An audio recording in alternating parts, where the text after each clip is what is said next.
we're looking at 4 games where the Minnesota Wild's schedule is as follows. St. Louis Blues on Tuesday, who have actually played well of late. Again, frauds. Largely on the back of Binnington playing really well. Thursday, we've got the Nashville Predators.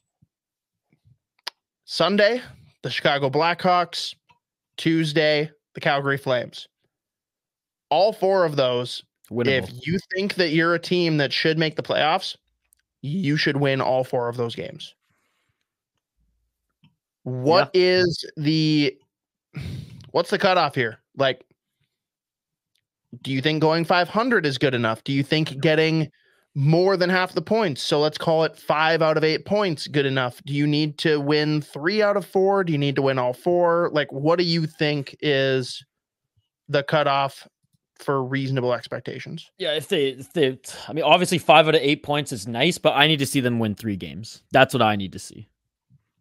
I think that's a reasonable spot to set. I mean, I need to see them win 4, but I will settle for 3. Anything under that, and like, I riot. Now, what's the bar though on the flip side for firing a coach, making real roster changes? Like, is 3 wins your expectation for that too, or where do you sit as far as making more rash decisions?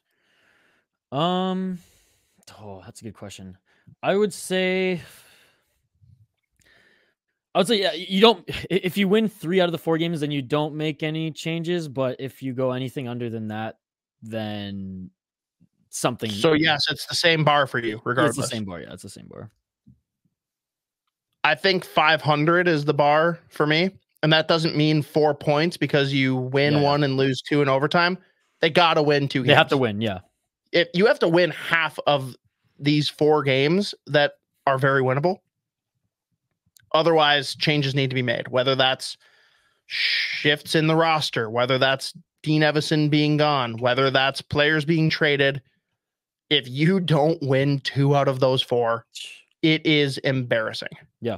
Oh, agreed. Especially on the slump that they're on right now. It's like, yeah, points help in the standings. What at this point, you need more than just points in the standings. You need like morale in the locker room. You need a path to victory. Yeah. And I'm with you that next game is a must win. If they lose against the Blues, we're in can't lose territory. Like we're really teetering the line here with how low they are in the standings, and knowing that one of the teams below them in the standings, like, say what you want about the Wild's success against the Edmonton Oilers over the past couple of years, they are on paper a much better team than the Minnesota Wild. So not only do you got to climb the people in front of you, you got one behind you that is likely going to surpass you. You got some shit to figure out. Dude, the Blackhawks have a better goal differential than the Wild. By 1, but still. If Blackhawks have anything on you, matter. I know, but I'm just still saying, if the Blackhawks are better than you at anything, then at this, who has better plus minus? That's literally the same stat, just team wide. It's still bad, dude. It's glaring in the division compared to the rest. There's 2 standouts. Guess who they are? Wild in Chicago.